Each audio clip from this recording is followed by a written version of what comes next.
get to the point where I had to go file for assistance for food to feed my kids. I sat in the parking lot for 2 hours before I could walk inside that building. I told my wife, I was like, I know this is the right path, but I wish I was like, God would give me a sign I'm doing it right or something. And then the next day, IRS refund came in the mail for a decent amount that was able to take us through the next few months. Most people have too much pride to admit they need help. And whether it's owing $100,000 in taxes or whatever, you're not the only one that's in that scenario. Even today, I guarantee it. What's going on, everybody? My name is Ryan Snaadt. It Rhymes with Odd, and you're watching and listening to the Rhymes with Odd podcast. Today, we're talking real estate, local community stuff, building teams, leadership, all the great stuff with Shane Torres. Welcome to the show, Shane. Thanks for having me. Awesome, man. So I think this is going to be an interesting conversation. We'd mentioned earlier, we had Kelsey Russell on in episode 4 just to talk about real estate in general. Yep. This conversation, I think, will be a little bit more unique and a little different. So I'm excited to kind of dig in to some of the stuff you've done with your team, the real estate industry in general, and then also some of the investment stuff you've done on the commercial side, as well as being an author, writing a book. So that'll be really exciting. So for people that don't know who you are, can you just give a brief introduction of like who you are and what you do? Yep. So Shane Torres, I am a broker owner of Remax Concepts. I still manage a team. I help run all of our other companies as well. I've married almost 25 years, 3 kids, live in Polk City, been there for almost over 17 years. So that is awesome. And being from Polk City as well, that's how I ran into you as well. And I know you have the real estate side, but you mentioned some other businesses. What other businesses are you involved in? Yeah, so within our brokerage, we have property management. We have our own insurance company, our own settlement company. We have our own, I personally have my own development company. We just developed and built a child care facility. Daycare is a bad word in that industry. So child care facility. Is that the one on north side of town? No. That's a friend's. Okay. No, ours is in Elkhart. Oh, okay. So still North Polk Schools. Gotcha. So that's just some examples of the businesses. Sure. I think it's Lakeview, right? Is the one on north side of town? Yeah, Lakeview is north side of town. Ironically, I was just shooting a video for Eiley Fabrications north of town, and we were on the owner's farm. Or the Feldman's farm. Yes, the wife that runs the daycare, her husband was our talent for the video, so it's kind of a fun tie-in. So, so interestingly enough, I mean, most of your businesses are in the real estate industry. It sounds like. There's an association. I tend to stick to what I know, and I know real estate in all different fashions. I've tried stocks. I'm not good at them, so I like to be able to, in a sense, control what we do. Sure. Well, and I know a lot of people always say invest in what you know. Mm-hmm. People always give Dave Ramsey a bunch of crap because he's invested in real estate so heavily, but I'm like, that's what he had a career in. So why would you go get into rare metals or some weird thing you don't know? Like crypto is the thing everyone's trying to get into. It's like, I can't even explain to you what crypto does, how volatile it is. Like, why would you put all your money into that?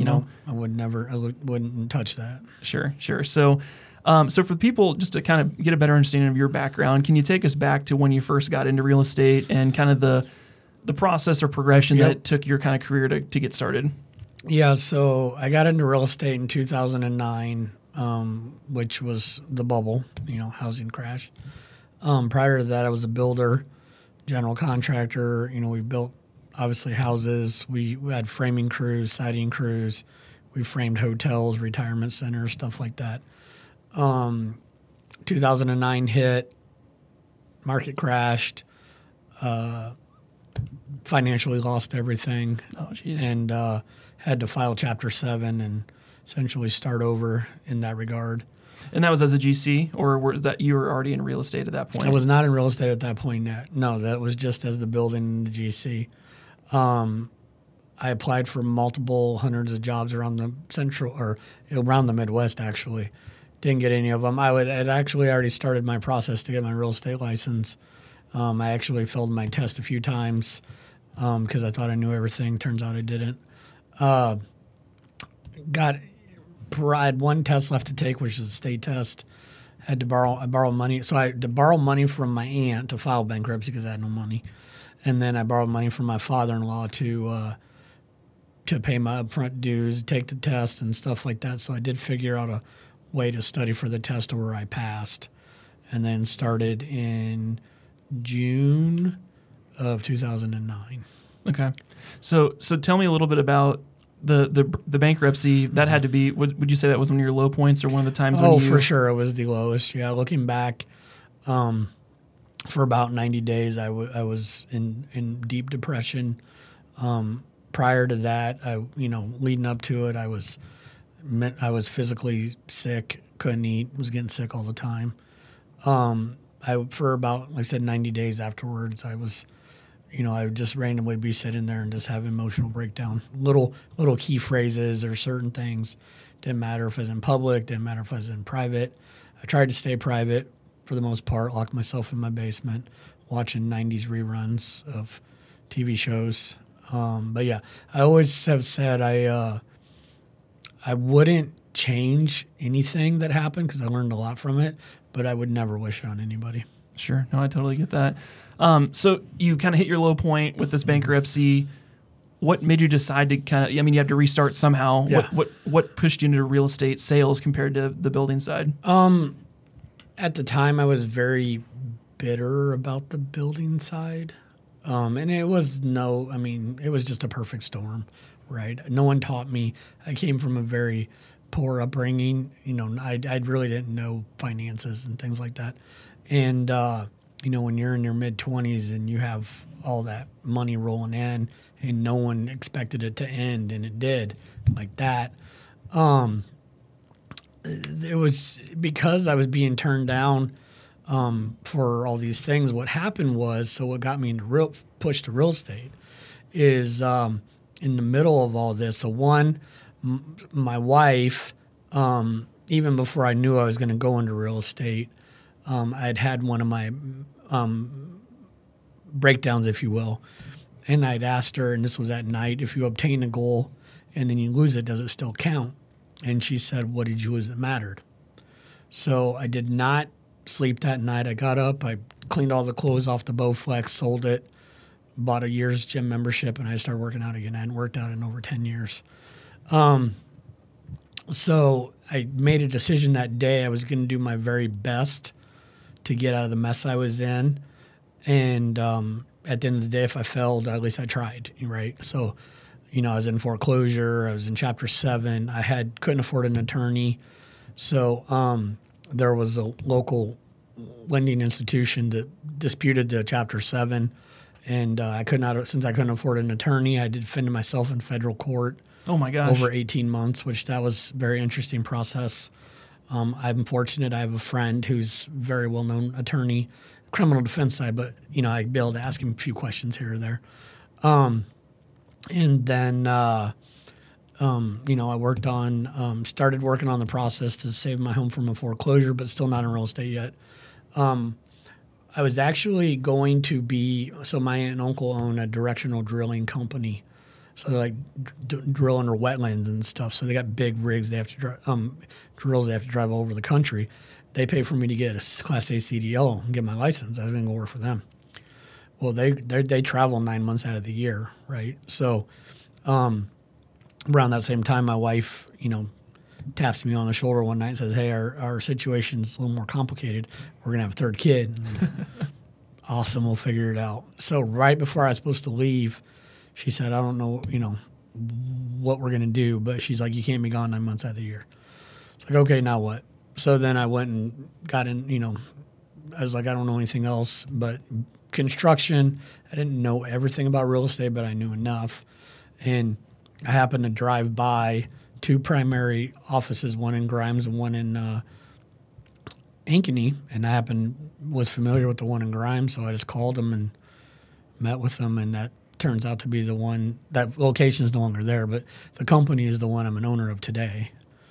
So it worked out all right. That's really cool. Yeah, and it's interesting too. Like the people I've talked to on the show and just in general, it's people make the biggest growths personally and professionally when their back's against the wall. Mm-hmm. If you're comfortable or you're kind of got the golden handcuffs, so to speak, you're in a cushy job or you're in a cushy situation, there's never any pressure to do anything. People usually don't achieve the things they've achieved. So What do you think was the mindset? You mentioned you had like bits of depression, kind of these panic attacks.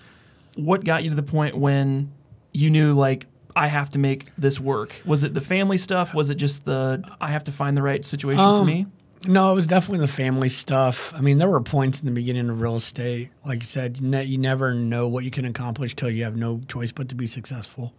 So family was a huge part of it. It did get to the point, and there was a couple key factors that played into me being able to start different situations that my CPA did, years prior, and being able to use that and have unemployment and things like that, which I normally would not have had.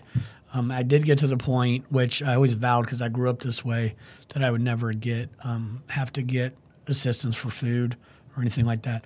I did get to the point where I had to go file for assistance for food to feed my kids. I sat in the parking lot for 2 hours before I could walk inside that building. And then the moment I got to where I was, I canceled immediately, where I knew I could afford it. But there was one moment where we were running completely out of money. And it was just a timing thing, right? But it was, I told my wife, I was like, I know this is the right path, but I wish I was like, God would give me a sign I'm doing it right or something. And then the next day, IRS refund came in the mail for a decent amount that was able to take us through the next few months. And I had mentors and stuff in the beginning that were helping me out. But, I mean, the fact that a few people took a chance on me is how I was able to get up and get going. I had a friend who's still a friend today who has a construction company that allowed me to work construction for him till noon, but then go do real estate after that.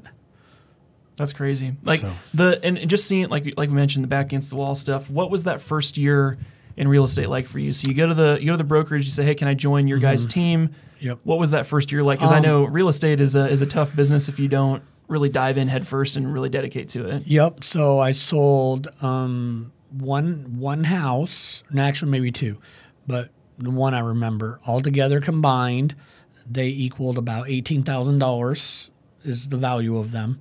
Meaning I didn't make that. That's how much the houses were sold for. Oh my gosh! Yeah. We're doing like really small, crappy places, sheds. They were rehab properties that might have been condemned for a few years or whatever, foreclosures. So they sold for $18,000 total. So by the time it was said and done, I made less than $10,000 in real estate that first year. And I still was doing construction. And I plowed snow at night. Like I would go from plowing snow for 40 plus hours in the plow truck to go show houses to my clients. And one of the clients that actually is still a friend today, I would have been like, I'm not, like the guy just rolled out of bed. And then I did. So I'd show up to the truck, in a truck. Was not my truck, and the plow was still on it to show the houses. So the first year was a lot of hours. Sure. For a few years, actually. Sure. Which is common for anybody. But at what point did you drop the construction stuff and focus solely on real estate? Yeah, so I started doing what's called BPOs, which is broker price opinions. So, banks or investors would send you a report and say, hey, go take pictures of this property, give us an idea. So it's kind of a little bit more in-depth market analysis, but not an appraisal. And for doing so, we'll give you $50 a piece.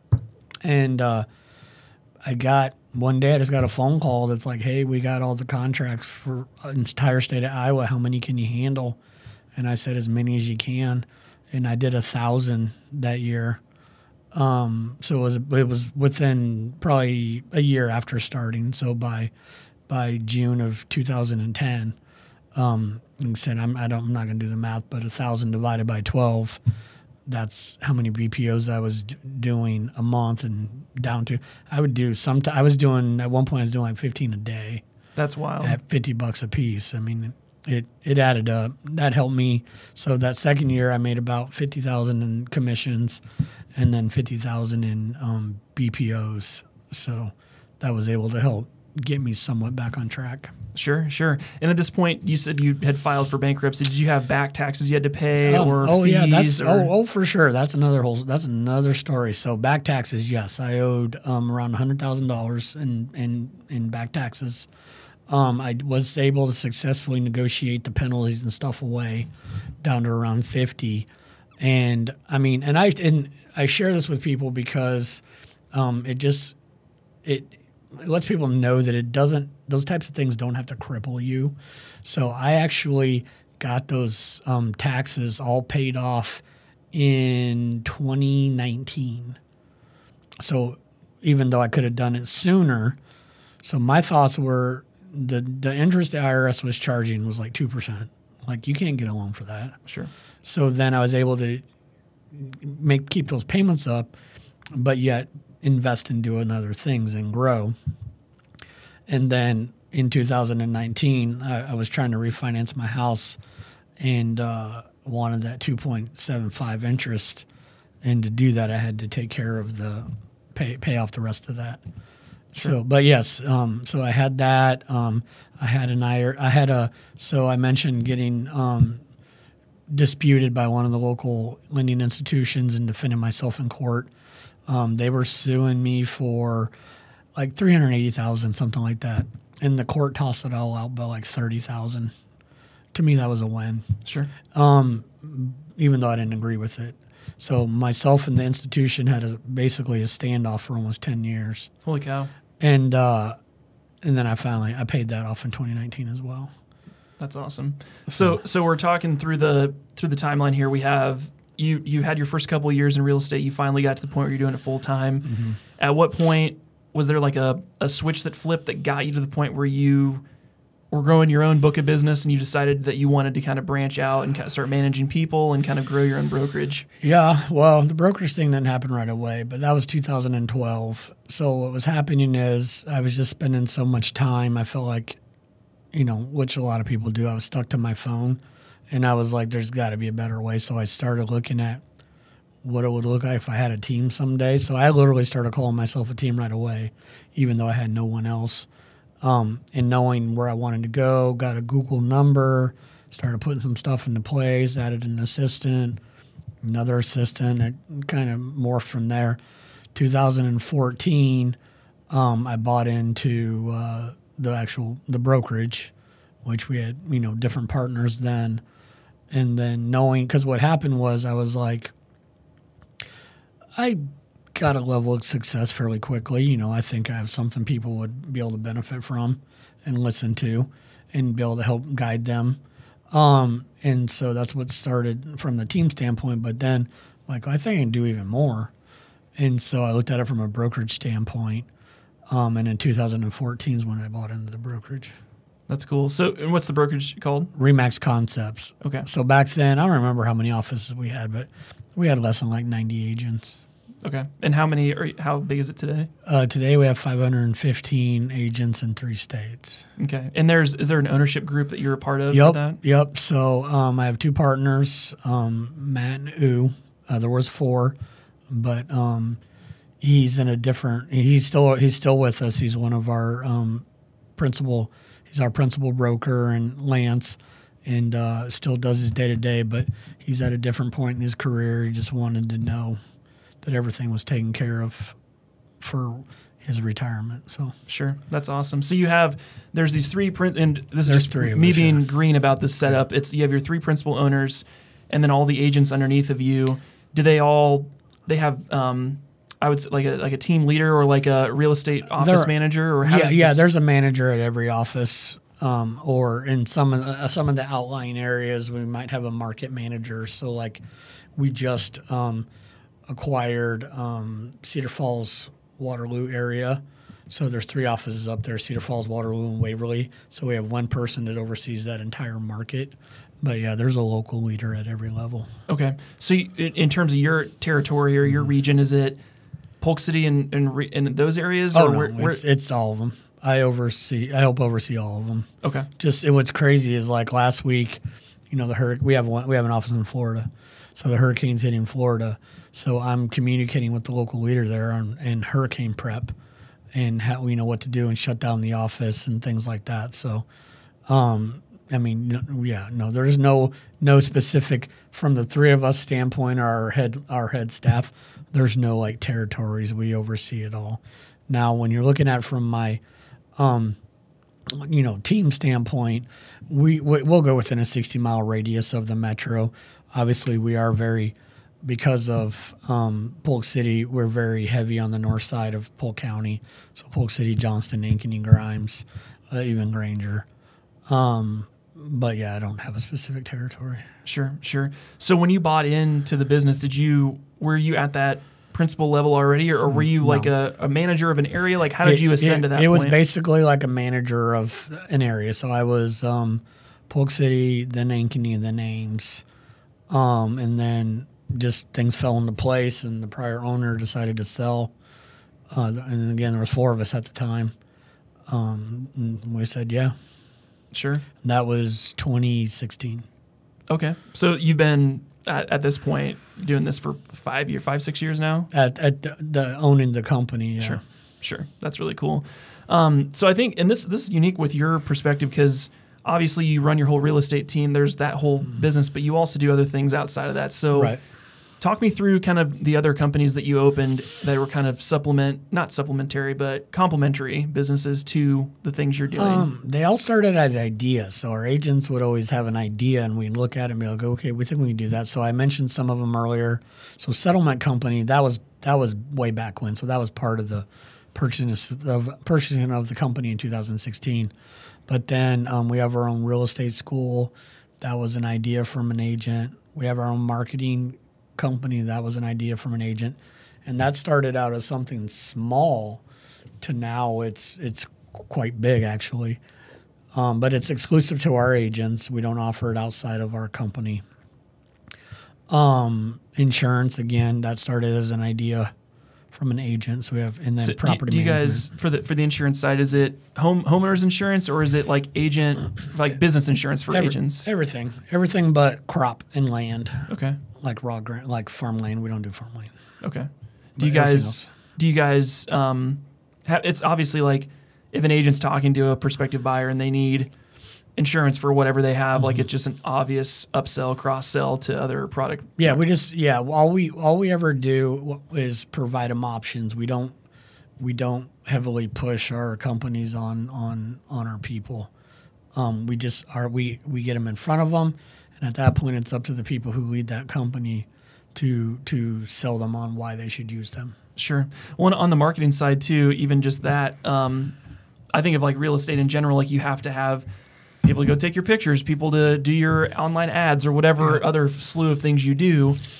At what point did you guys bring that in-house, and how did that kind of help you? It was tiered. It started out just as little pieces, customized, product flyers, whatever, social media ads. And then we weren't actually even looking at doing the in-house photography until, 2019. Someone was like, hey, because what happened is people were just struggling to find someone. They're like, we're big enough. Why can't we have our own? I was like, it's not a bad idea. Sure. So from there, we've added social media management, website design. I mean, there's nothing we can't do within the marketing company. Sure. That's really exciting, though, because then you have, like, if another venture comes up, hey, we need marketing collateral, website build, photography, like you don't have to go and find a vendor. You can just do it and just execute quickly. Yeah, and they do. They manage all the companies I just mentioned that Concepts owns or is overseas. Sure. That's exciting. I think, and that's kind of a good parlay into some of the other stuff that you're doing, which is the commercial development side. So you're mainly doing residential real estate with RE/MAX. Talk me through how you got into commercial and the reason for doing that. Well, I've always done commercial real estate, but it's heavy residential, even though that's getting, changing over the years. How we got into commercial is actually the Polk City building. I just wanted a new office in town and couldn't come to an agreement with anyone else. So I looked at that land and was like, I think we can do it, a good building and cost less, and we did. From there, again, I look at the situation. We had a good sized one we did in Waukee. The intent was to find a home for our Waukee office, and we did. It took up 50% of the building. We leased out the other 50%. We ended up selling the building. We own our, and this is actually a purchase, but we own our grand office, which is a historic mansion. That was, as far as the buying standpoint. From there, just opportunities have presented themselves and opened up. We said we just did the child care facility in Elkhart, which is so we development company, and then we own the child care facility as well, or the business as well. So we have a director in place that runs it in the day-to-day. So anything we've ever done started as an idea from someone and just looked at it and seen if it made sense and could we do something with it. So the most recent one is, again, in Polk City. We just poured the foundation for a new building over there that's going to house a restaurant, a Duck Donuts, and then it's got 2 empty bays left that we will fill. And I will have interest in the building, the restaurant, and the Duck Donuts. And I don't know what else is going to go in the other 2 bays, but possibly those if it makes sense. Sure. So by saying you have interest in those, do you have ownership in any of the or other? By interest, I mean I have ownership in all of them. Okay. That's exciting because I think that's really the side that a lot of people don't think about is like, oh, I have a brick and mortar business. I just need a place to put it. Mm-hmm. But if you own the land, develop it, can lease out the space, then if you decide to sell the property later on, like there's so much leverage you can get from all those different things in terms of like more cash flow, different ways that you're monetizing the property, not just the own the land, someone builds on it, whatever. Right. Because I think you'd mentioned you have a development partner for that. Is that one of your own companies, or is that a like GC that does all of your commercial stuff for you? Actually, both. Okay. So in that particular project, I have a partner in the development company who also happens to be the VP of the general contracting company that we build with, and has been a close friend for 15 years. So it's all of the above. And then the most of them we have a GC because I've got everything stuff I'm doing every single day. I don't have time to GC all the different jobs. We have the old church building there in town too that we're remodeling, which is a much bigger undertaking and taking way longer than I had hoped for. That'll turn into that's my wife's project. Okay. and that's her passion projects. That'll turn into a youth center, game lounge, but not like arcade games, like things they have to put their hands down and actually use their head. Sure. Yeah, because right now that's on the square, right, in Polk City? It's just off the square, about a block. Okay. And that'll be, so it's currently it's a church and you're converting it to... it was a church, then a funeral home, and now it's being converted into the main floor is a youth game lounge, and the basement is a community room. Okay. Yeah, because there's not a lot of like community gathering places, just Luana not Bank. A ton. And so you have Luana, and the new bank will have one. Ours is going to be different though.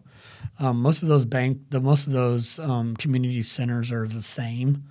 Ours is going to look like the inside of a house, kitchen, living room, just like a house.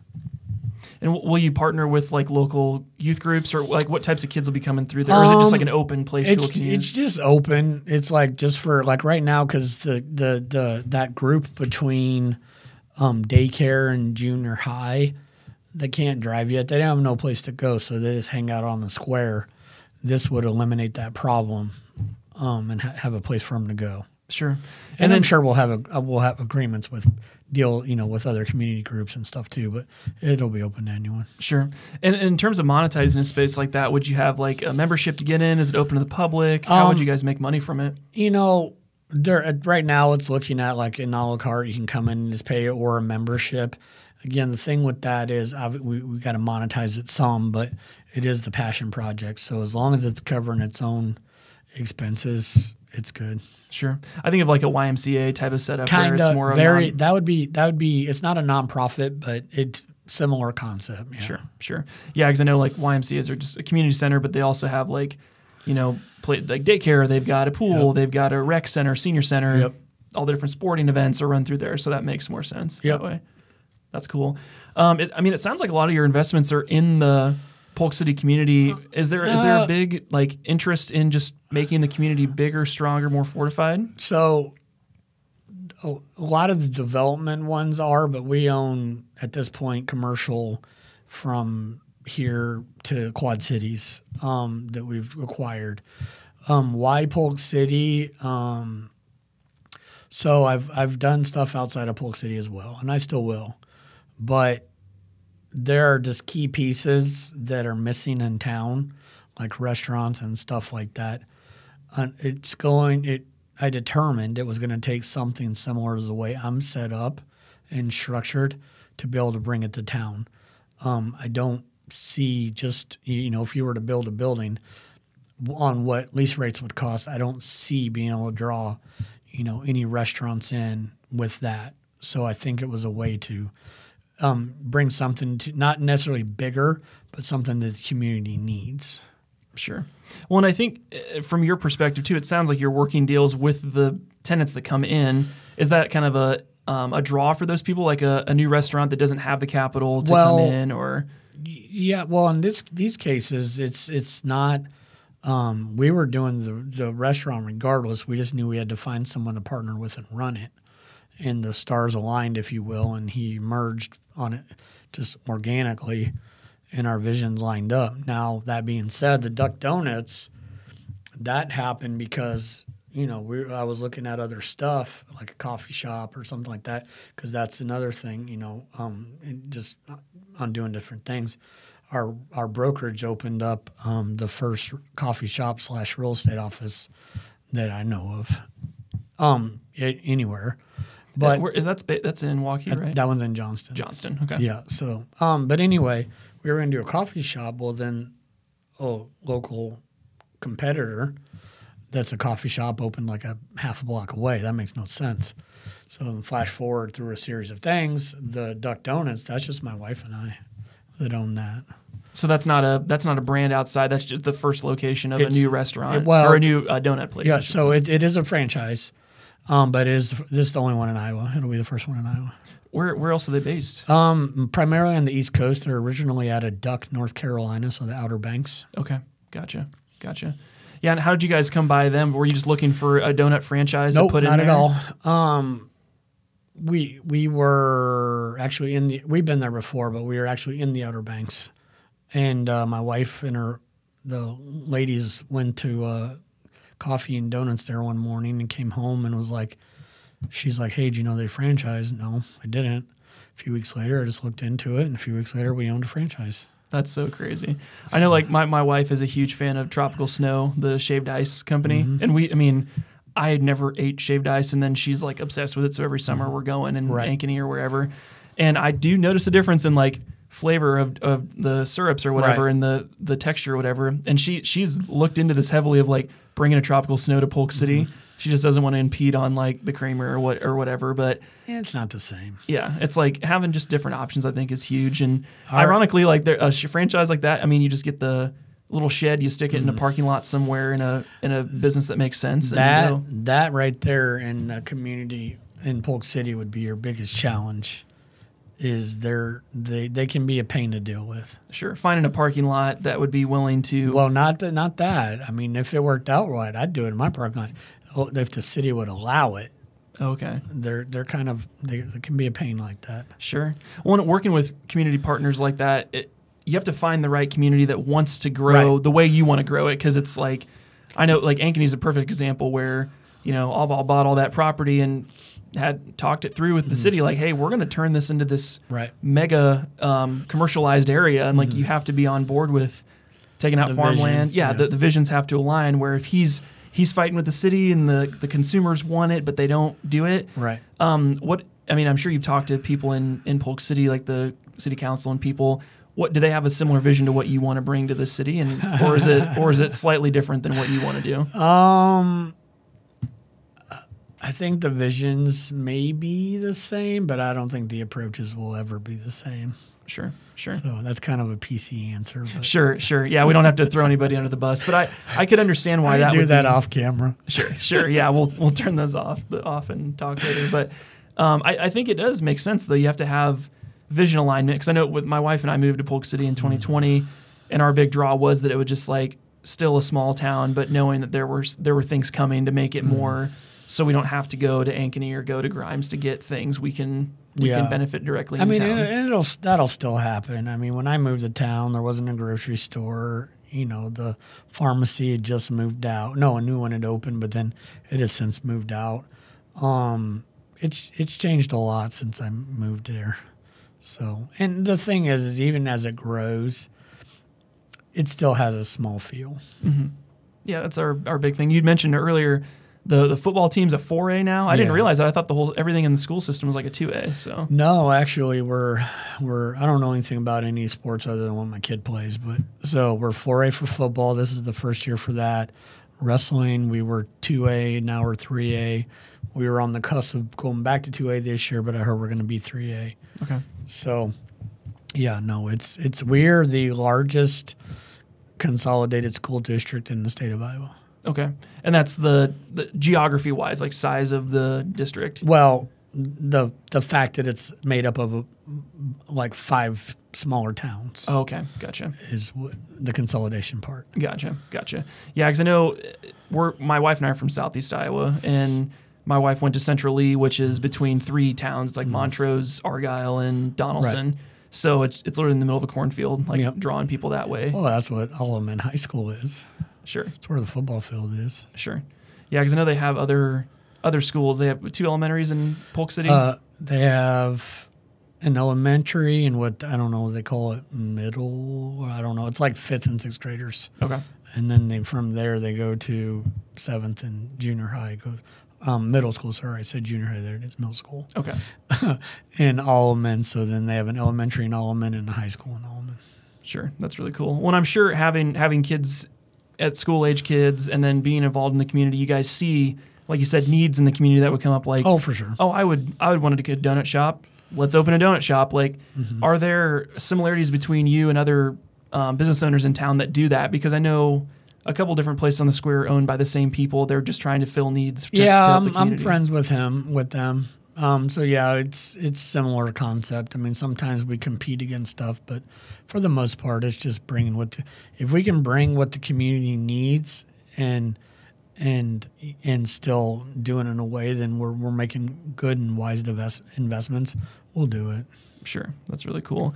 In terms of like other people, if someone's, because I feel like you take a unique approach to real estate in the fact that, like you said, you have other complementary businesses, you have other things you're doing besides just real estate. How has that kind of helped you diversify your wealth, your income, so you can focus on some of these passion projects and do the things that you want to do? Yeah, I mean, the good part about that compared to what I did back in 2009 is everything was all centered around the same thing back then. Now there's some, even though it's still like real estate related, there's some diversification there that if one thing's down, the other could be up and vice versa to help, navigate not crazy, but unique markets like we're in right now. Sure. Yeah, and I know in terms of like some of the other people we've had on, we've talked about purchasing businesses and financing and all the different stuff. I've done that. Yep. What would you say in terms of like using debt to help get yourself where you want to be? Obviously, in real estate and in business, a lot of times people have to go and get financing or figure it out. Yep. What would you tell somebody if they're considering using some of those different options? It really depends on the scenario, right? Because, you kind of referenced Dave Ramsey earlier. Phenomenal speaker. Love the guy speaking. I've seen him 3 times, I think. But if I were to follow his methods, I would not be where I am today, right? So I'm more of the Robert Kiyosaki, Grant Cardone area, right? And I can take X amount of dollars and go leverage it and buy real estate. And as long as so key things. 1, you always put 20-25% down. 2, never tie your house to anything, your personal house. I know some people will be like, oh, do a HELOC. And at the end of the day, if it makes sense for you, that's great. But I would never do a HELOC on my home. If it goes upside down, you got to explain to your kids and your wife. Well, hey, it's my wife. Yeah. My wife's always said, just don't lose the house. Yeah, there you go. So there you go. Yeah, so that would be the main thing. There's nothing wrong with it when done calculated. Sure. Well, it's a unique perspective, I think, because so kind of a little backstory on our story. My wife and I paid off, it was $116,000 in a year and a half. And we didn't necessarily follow Dave Ramsey to a T, but it was the snowball method. Yeah. And we had our financial coach on, Travis Shelton. He's from Ankeny, and he kind of walked us through that whole process. But he's also from the real estate world. He used to work as a broker, I think, for Principal in the commercial real estate for many years, and left his career to teach young adults how to manage their money.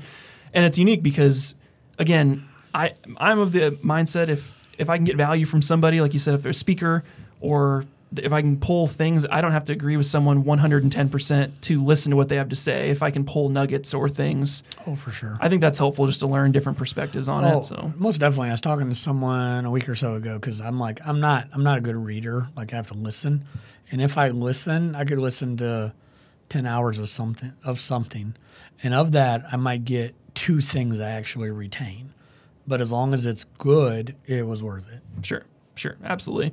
Well, I think just using things you can do, if it's podcasts, YouTube videos, speeches, whatever, however you absorb information, that's where you should go with it. But it's all the above. Yeah, I know before my son was born, I had a lot more time to read, and I would do like 45 minutes of a book every day.